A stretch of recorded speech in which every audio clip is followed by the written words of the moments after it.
आणि डिसेंबर महिन्यामध्ये बुलढाण्यात अचानक नागरिकांना केस गळतीचा त्रास सुरू झाला।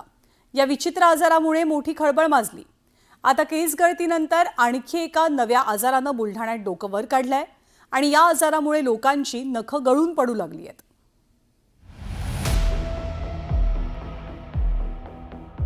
बुलढाण्यामधली ही मंडळी सध्या चिंतेत आहे, कारण केस गळतीचं टेन्शन थांबतं न थांबतं तोच त्यांच्या समोर नवं संकट उभं राहिलंय।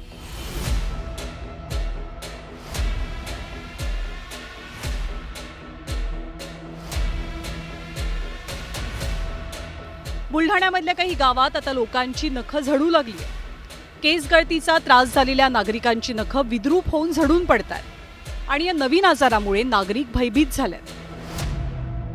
आजीबाई काय होतंय नकांना, काय त्रास होतोय? ठणकतात नख, काहीच करता नाहीये, जेवण नाही धुत, ताप येते, धुणं नाही धुत आहे, काहीच नाही करता आहे। कधीपासून होते? हे 15 दिवस झाले। गेलेत का नख?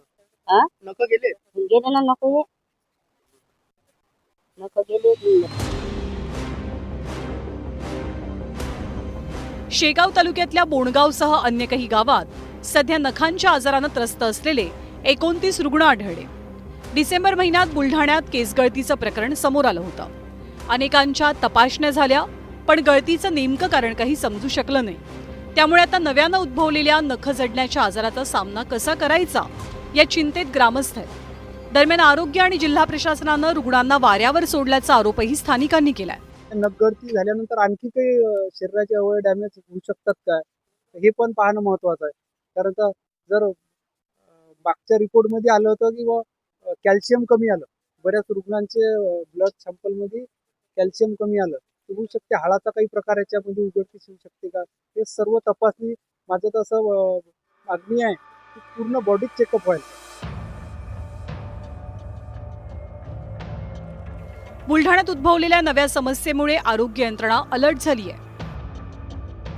घरोघरी जात रुग्णांच्या तपासणीची मोहीम हाती घेण्यात आली आहे।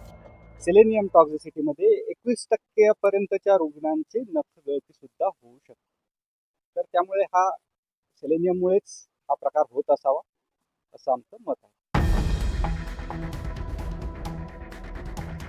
बुलढाण्यामधली केस गळती ही पाण्यातल्या नायट्रेटचं प्रमाण वाढल्यामुळे झाल्याचं सांगितलं गेलं, तर हिम्मतराव बाविस्करांनी या केस गळतीचं कारण गव्हातील सेलेनियम असल्याचं म्हटलं।